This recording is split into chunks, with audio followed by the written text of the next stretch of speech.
already you know what the song is, right? How can you make an iconic intro like that? This is a songwriter guitar tutorial. This is not to teach you how to play the song, although you might learn the intro lick from it. But remember in Luke Combs the other night at the Grammys, if you saw it, when Tracy Chapman and he played the song, he prefaced it with saying, this song you know from the moment you hear it, right? And it's true, it's just iconic. And there's a lot of examples of that, some of which I might throw into this tutorial. But what is it, like, how do you do it if you're writing your own song? I'm here to demystify some of this, because a lot of it's just about distilling, playing two notes that imply a 3 or 4 note chord, and how do you find them?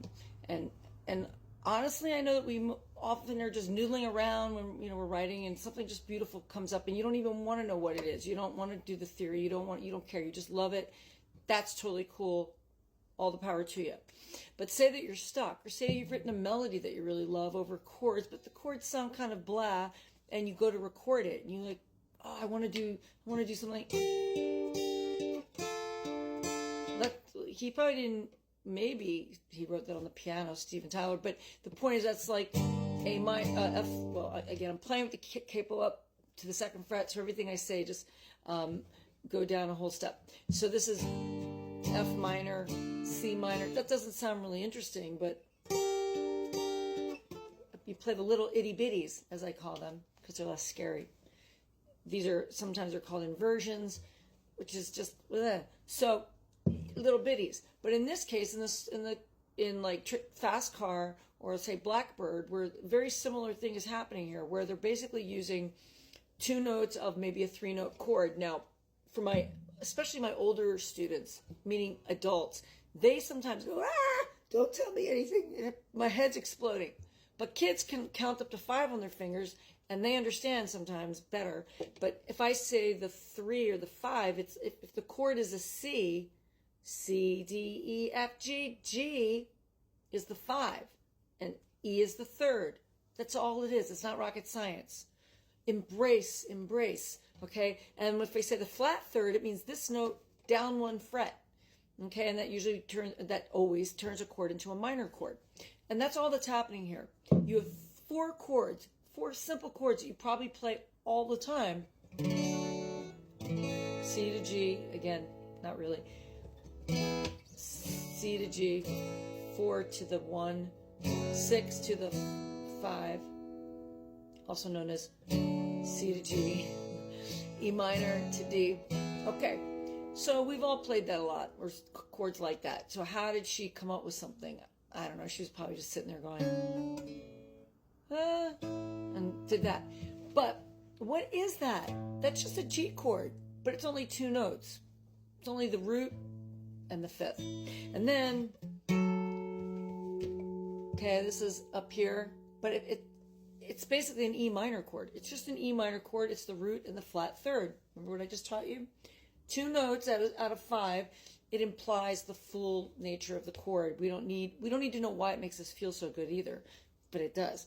And then that's just the D chord again, or not again. I haven't said it yet. It's just the D chord, the root and the F sharp, or the root and the 3rd. So just like, what's that? That's 4 chords. 3 of them are G's. The 2nd chord, I'm only playing the open bass note in 1 finger here. This is the root and the flat 3rd, just like Tracy. This is an A minor 7th chord. But we don't need to hear everything to understand it. I don't know why. Django Reinhardt, he only had 2 fingers. So he played 7th chords with, the root and the flat 7. That's all you need. So when you're writing a song and you have 3 or 4 chords and you really love your melody, you love your lyrics, but you're like, how can I go into the studio or record it or come up with something that will suck people in when I'm playing live? I want an intro that everyone just, So when we do that, me and Jimmy, when we do that, it's just an A minor chord. But somehow by playing it up here, playing that inversion, it evokes something else, right? Although that's a full-on chord. we're just talking about these distillation, these 2-note chords. So you do have to kind of know your neck a little bit, or just have really great ears.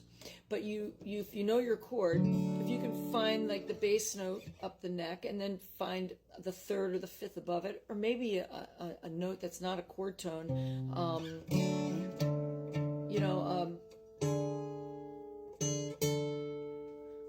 like just play around with the bass note and other notes around it. I think Mitski does this kind of stuff too. Just play around with the bass note.